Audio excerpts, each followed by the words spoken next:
Kwa majina naitwa Modest Helobayo, mwenyekiti wa shirikisho la wamiliki na mameneja vyuo visivyo vya serikali Tanzania.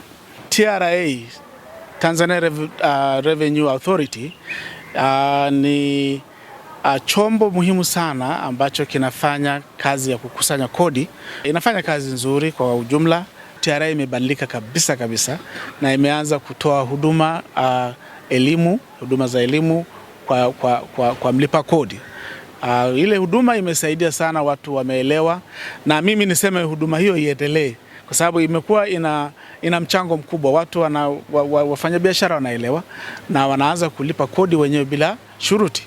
Kwa hiyo niseme TRA, elimu ya mlipa kodi iendelee na iwe mara kwa mara na sio jambo la mara moja. Nasema kwamba hata sasa hivi wameboresha. Sasa hivi unalipa kodi yako kwa kupitia hata online.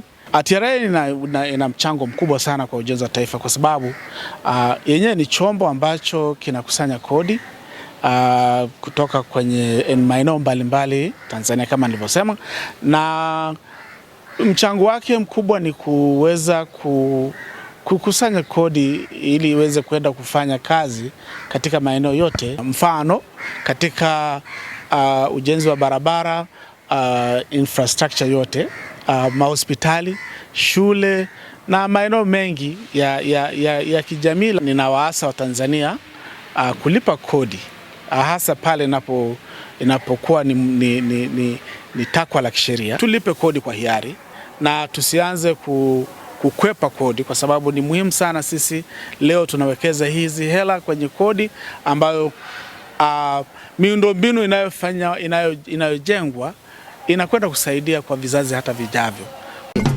TRA, pamoja tunajenga taifa letu.